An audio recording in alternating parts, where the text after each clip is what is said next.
Near the corpse cross of Rossanwai, where victims were hurriedly buried without coffins, houses were constructed for the proxies of people, and over time the town recovered. The market ford saw much footfall, and as such the township flourished. The Davis family moved to make a home and settled into a cottage down the way where the maids used to walk. It was the kind of place to put your worries away and your fears behind you. The Davis family was half a dozen, Mum, Da, and children 4, the youngest being that age, the eldest double.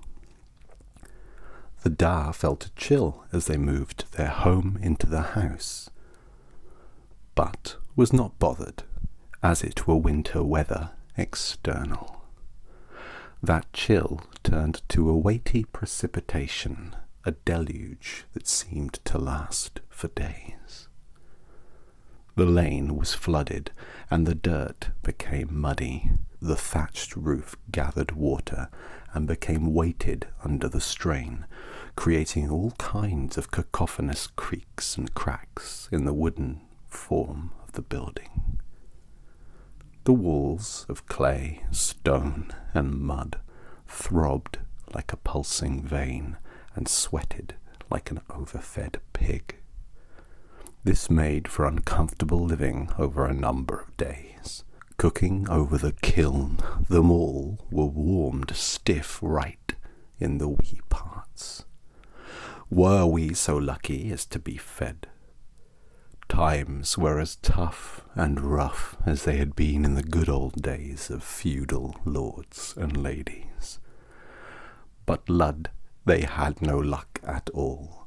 The rain exhumed the dead, who had long perished in the plague, their pustules rotted, and the bloated bones floating with the moans of the whale in the wind.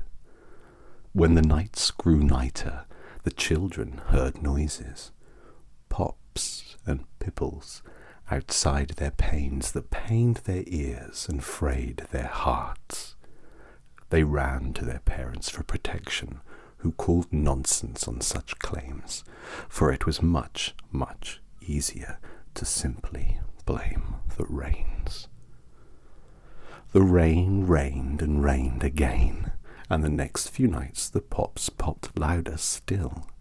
The children could now no longer sleep at all, but the parents still called crud on their objections.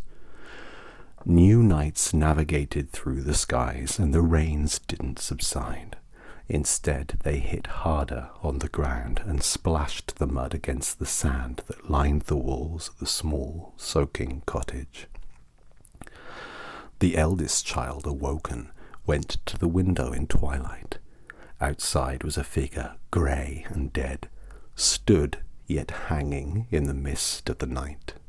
Its sockets were empty, save for some fluid dripping down its pronounced cheekbones.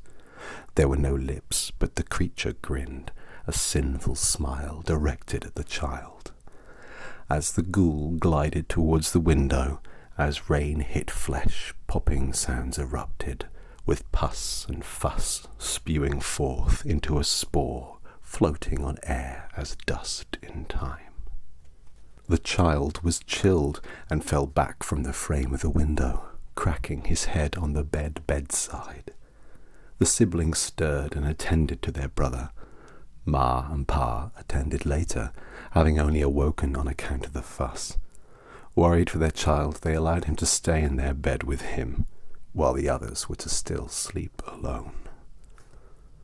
The night came and went. Upon awakening, there was no stirring from the resting place of the children. The Ma, Pa, and eldest son finally arose and went to the other rooms.